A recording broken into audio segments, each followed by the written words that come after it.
Good morning, students. Today we will be discussing about the back objectives of chapter 5, that is learning to fly. So let's start. First one is write true or false against each statement.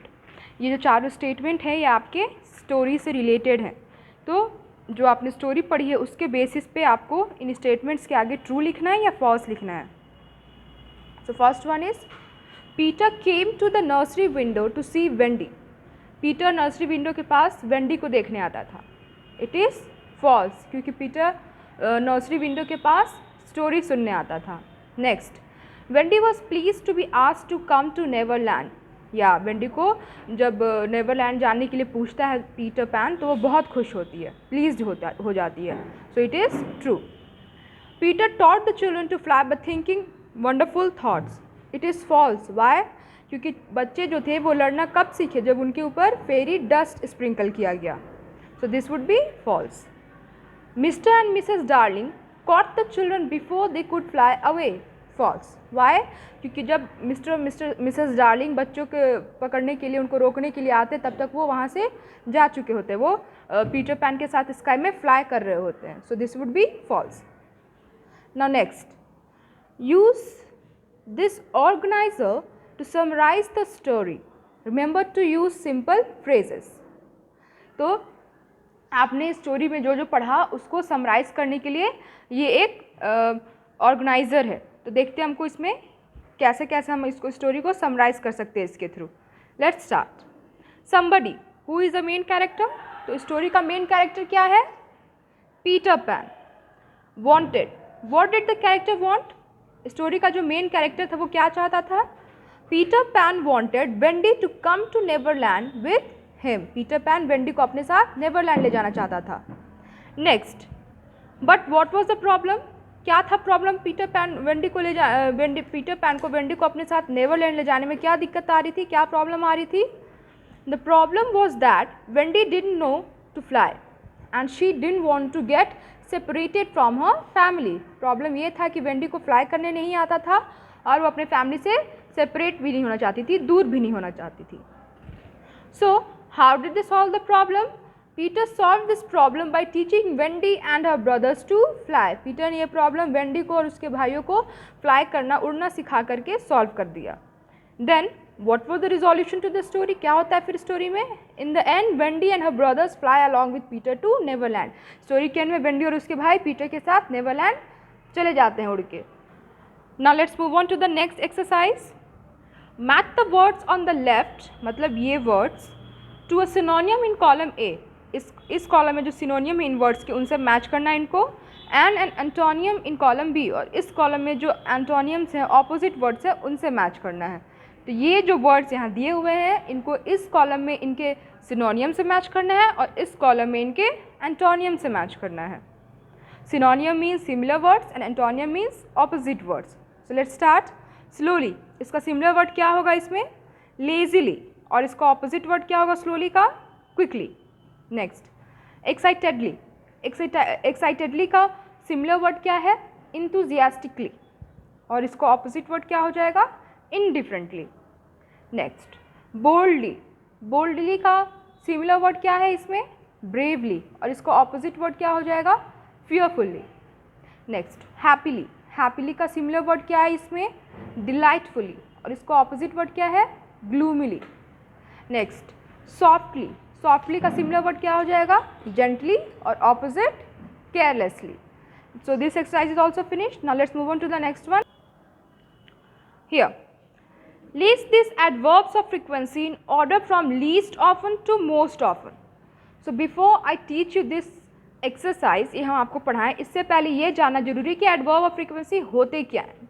So adverbs of frequency tell us how often or how frequently something happens. Adverb of frequency क्या बताते हैं? Adverbs of frequency ये बताते हैं कि कोई काम कितनी बार हो रहा है और किस स्पीड से हो रहा है या कितना स्लो हो रहा है.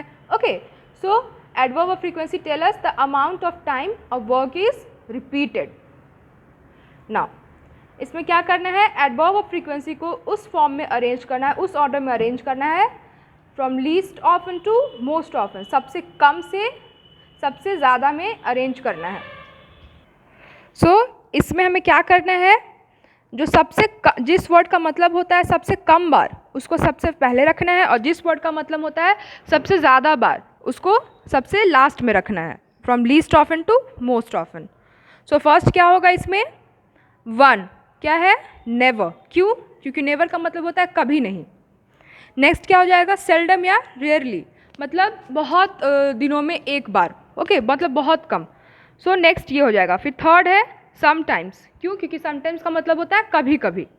ना fourth one is usually, usually का मतलब होता है बहुत बार, मतलब अक्सर। और लास्ट क्या हो जाएगा, ऑलवेज, ऑलवेज का मतलब हमेशा, हर बार, okay. This is the order from least often to most often. Now next, underline the adverbs of degree in these sentences, circle the words that they modify.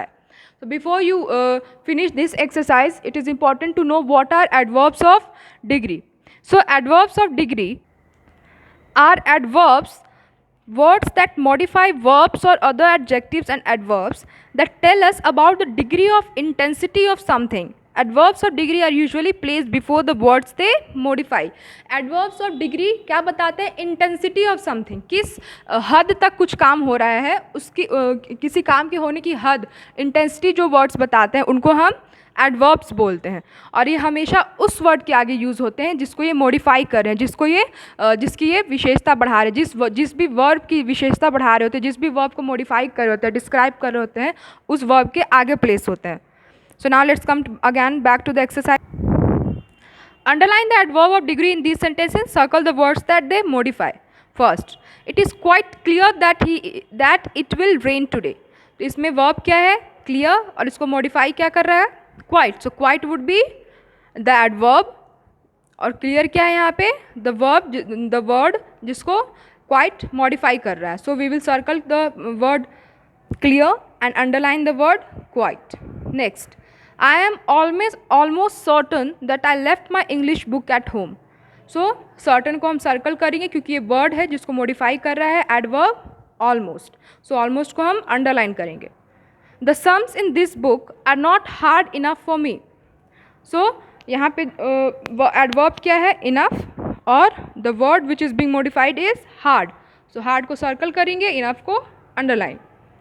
Garima has just left the restaurant.